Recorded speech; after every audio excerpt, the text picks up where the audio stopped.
Jeudi 5 février 2015, je quitte Vendeuvre pour 3 semaines d'expédition et un parcours de 32 000 km. Direction l'Indonésie, plus précisément les Moluques du Nord.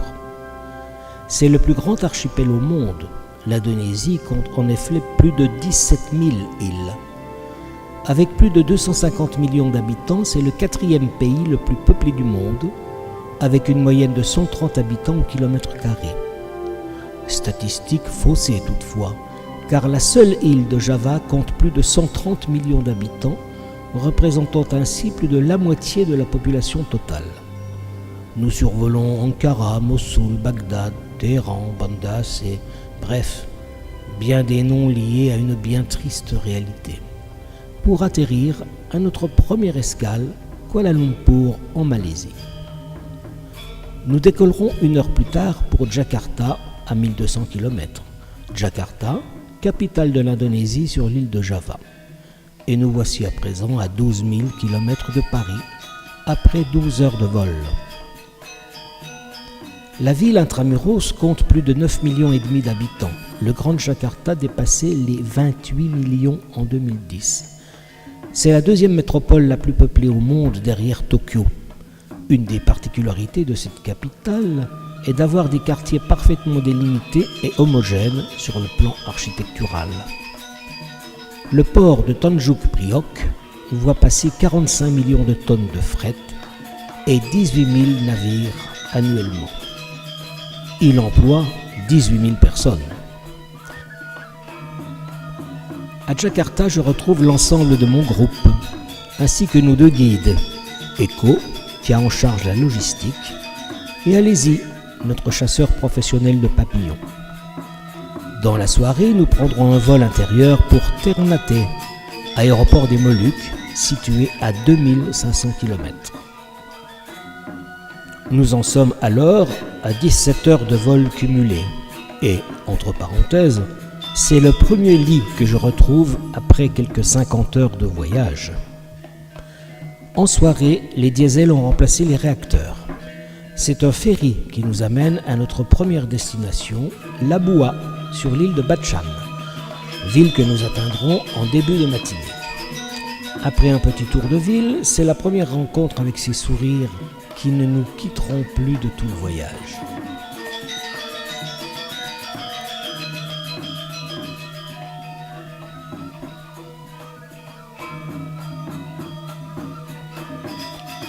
La première journée de chasse nous fait découvrir le réseau routier, appelons-le, secondaire.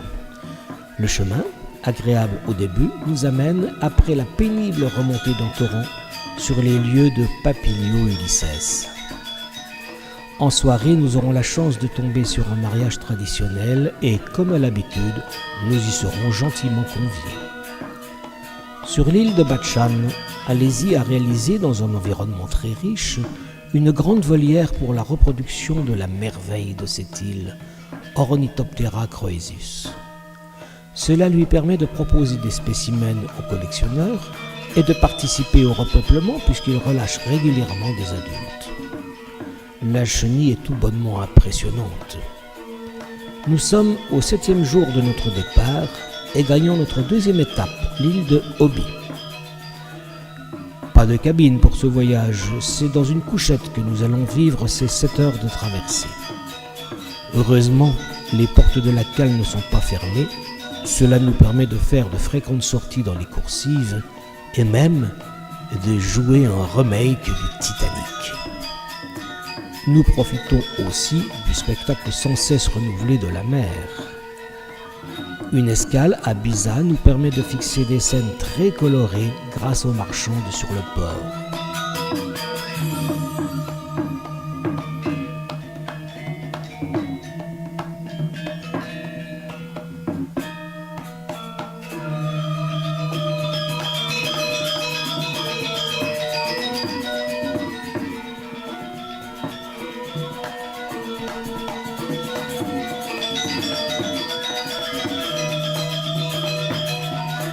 Nous arrivons à Laoui, au nord de l'île d'Obi.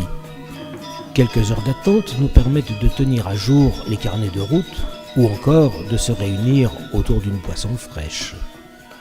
Nous nous dirigeons vers la pirogue rapide qui va nous amener au sud de l'île en 3 heures de navigation. La pirogue est rapide, mais exiguë. Certains petits malins ont résolu le problème, soit sur le toit ou à l'avant, dans un certain confort, mais gare à l'équilibre. Et c'est l'arrivée dans le village de Soum.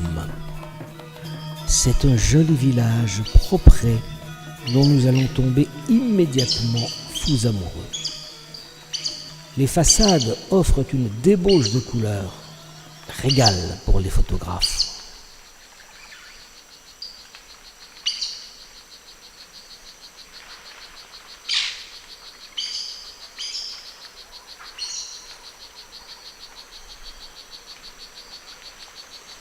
Même le collège entre dans la palette. Nous serons hébergés chez l'habitant, à l'arrivée même du ponton d'accostage. C'est une tenancière de petite boutique dont le mari est pêcheur et le fils chasseur qui va nous accueillir. La maison indonésienne est simple, très propre. La tradition veut qu'on y entre sans chaussures. Notre hébergement est plutôt sommaire, mais l'accueil est d'une extrême gentillesse. Soum est un village qui nous a enchantés. Pas d'électricité, pas de voiture, pas de téléphone, mais quel charme! D'accès direct à la mer, les maisons sont souvent lacustres. C'est très facile pour installer la salle de bain, toilette et douche en évacuation directe avec la mer. La présence d'un oiseau est symbole de paix et de joie, mais montre aussi le rang social. Les photos marines autour du village remplissent les cartes mémoire, ceci jusqu'à la carte postale.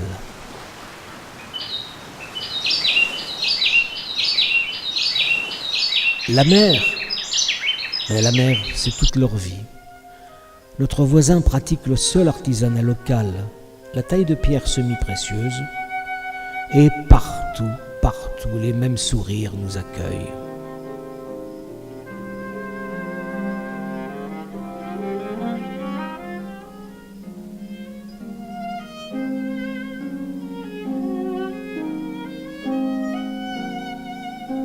L'office religieux se déroule dans une maison. Si la place vient à manquer, chacun amène sa chaise et on s'approprie la rue. Mais nous sommes venus à Obi pour observer la présence du joyau emblématique et endémique de cette île, Ornithoptera aesacus. Pour rejoindre son biotope, nous prenons le moyen de transport local et unique, la pirogue, pour gagner le site d'Akaka. Nous découvrons cet environnement, un émerveillement. Nous prenons le sentier qui longe la mer, environné par une nature démesurée. Nous rencontrons très fréquemment des orchidées du genre Spatoglottis. Mais surtout, notre emblème, Aesacus. Arrivé sur le site, une petite faim se fait sentir. Nos guides choisissent un emplacement et improvisent une grillade partie en pleine jungle. Mémorable souvenir du poisson grillé. C'est le moment pour Alési de sortir son filet de 6,50 m. Aesacus sera d'abord aperçu en vol, puis capturé et relâché. Une femelle sera capturée peu après. Celle-ci, très abîmée et en fin de vie, sera conservée. Sur le chemin du retour, nous pouvons admirer la végétation tropicale exubérante, tout en rêvant au spectacle d'Aesacus que nous venons de vivre. Nous longeons les mangroves et leurs bizarres palétuviers avant de regagner cette plage paradisiaque où nous nous laissons aller vers une sieste réparatrice. Ah, j'oubliais, nous n'avons pas croisé une seule personne. Nous sommes complètement seuls dans ce paradis. Pendant tout le périple, nous étions accompagnés par nos guides, Echo et Alési. Sur chaque lieu spécifique à une espèce, un guide local, spécialiste de l'espèce recherchée, se joignait à notre groupe. Sur Obi, c'est Niolok le spécialiste. Et chez lui, au milieu d'une pièce, trône l'élevage de ce joyau. La chenille, très impressionnante, fait plus de 6 cm. Sa chrysalide ne l'est pas moins. Nous sommes maintenant au 11e jour et quittons, à regret, le village de Soum. Après avoir salué le pêcheur au harpon, c'est la tête pleine de souvenirs que nous reprenons la pirogue rapide. 4 heures de voyage extrêmement pénibles, avec des creux de plus de 2 mètres, un malade, un blessé, pour rejoindre la Ioui. Suivront 5 heures de ferry, mais dans des conditions bien plus supportables. Nous prendrons un petit repas à bord et au passage remarquer les subtils emballages du riz. Nous retrouvons notre arrêt à Biza. C'est l'occasion de profiter à nouveau des marchandes et de leurs couleurs.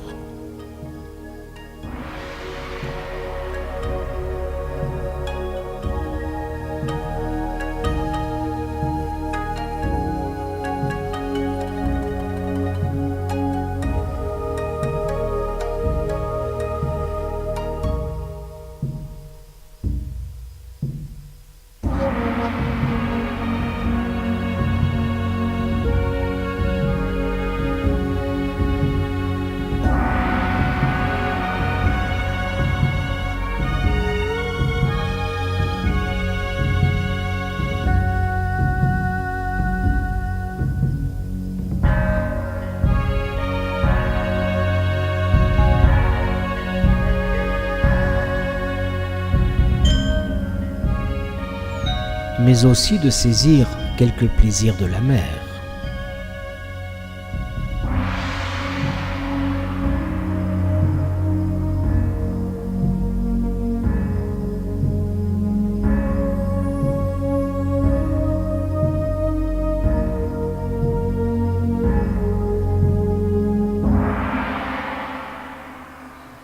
Nous arrivons à l'île de Batchan en fin d'après-midi. 3e étape, Jailolo sur l'île de Halmahera, que nous atteindrons le lendemain matin à 7 heures. Au passage, encore une nuit sans sommeil. Remarquez que toutes les îles des Moluques sont volcaniques. Le lendemain matin, c'est en tuk-tuk, puis par un léon, que nous gagnons le site de Papilio Lorquinianus. Le jour suivant, ce sera le départ pour Tozoa, à 40 minutes de voiture. Là, nous découvrons Troides criton. Signalons que le même arbre attire toutes ces espèces d'ornithoptères, Troides et Papilio. C'est le Moussanda, véritable arbre magique. Le soir, nous organiserons une chasse de nuit, très décevante. Nous quitterons Jailolo pour Tobelo, que nous atteindrons en 5 heures de route, avec de très belles vues sur la côte. Le long de la route, agréable, au début. Les épices, ici le massis, sèchent au soleil. Il ne faut pas oublier que les Moluques sont surnommées îles aux épices, avec notamment le clou de girofle. Nous découvrons une jolie construction qui nous fait rêver. En construction ou à l'abandon, nous ne le saurons jamais. Après une petite halte réconfortante, très bon souvenir que ce repas. Poursuivons la route avec, au passage, une jolie cascade et nous arrivons à Tobelo. Nous affrontons la circulation pour gagner le port. Ritournelle devenue habituelle, embarquement sur une pirogue, encore faut-il la sortir du garage. Nous rejoindrons Daruba, sur l'île de Morotai, 3 heures plus tard. Le trajet suivant, trajet de 200 km pour Sopi, à l'extrême nord de Morotai, 10 heures de voyage, plutôt d'aventure. Quelques jolis points de vue sur la mer de Halmahera dans le Pacifique. Nous nous arrêtons à Belele pour le repas. Remarquez, au passage, le distributeur de serviettes de table. Tiens, drôle de poussin. Et poursuivons notre route. Les palmiers destinés à l'huile de copra nous accompagnent sur des centaines de kilomètres. Mais nous ne nous doutions pas de ce qui nous attendait. Au début, la route est belle. Un arrêt sur le site de Troides Hippolytus, aperçu seulement en vol. Les passages de petites rivières à gué deviennent de plus en plus nombreux. La piste devient humide, voire boueuse. Les nids de poules ne se comptent plus. Et, oh, surprise, un pont s'est écroulé au passage du véhicule précédent.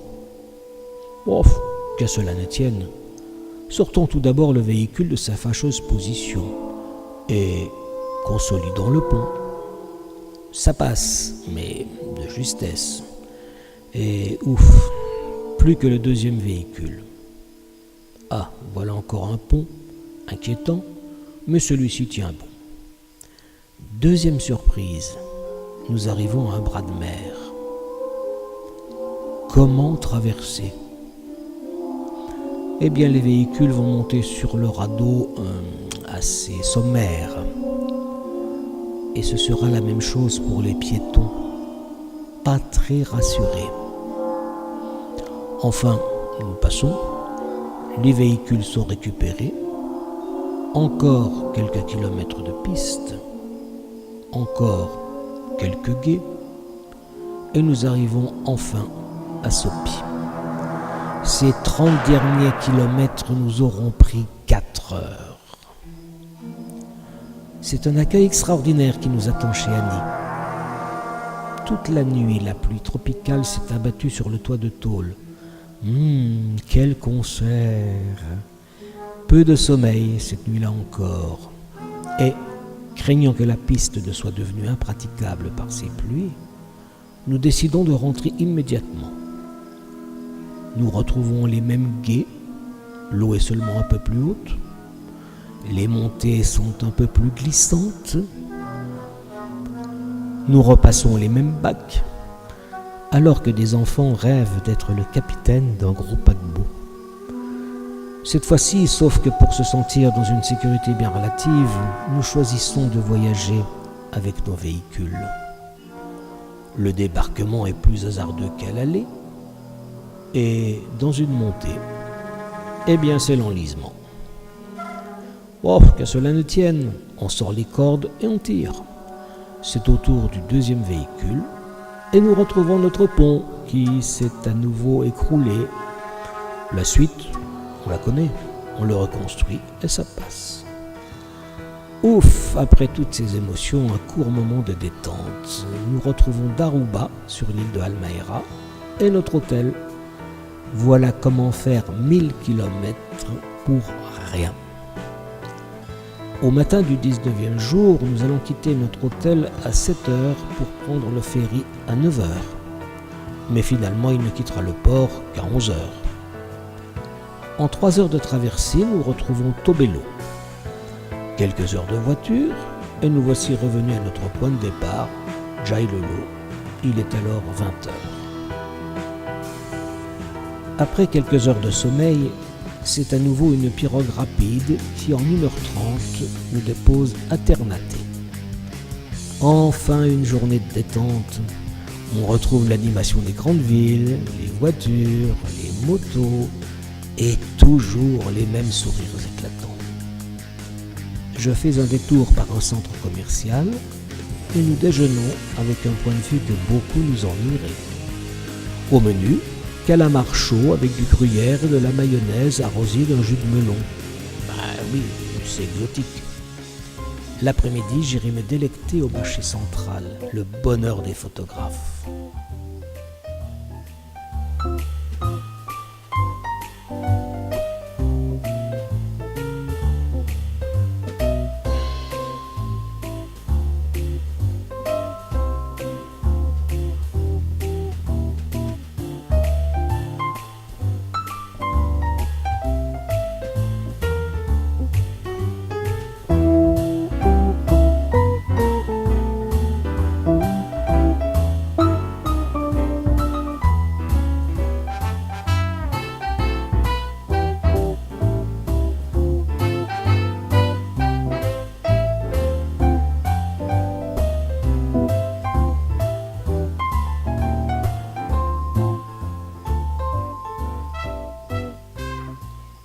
Et voici la veille de notre départ.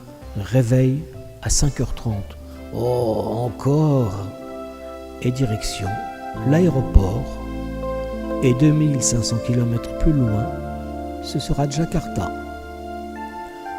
Nous volons sur un B337 de la compagnie intérieure Garuda. C'est la plus grosse compagnie indonésienne.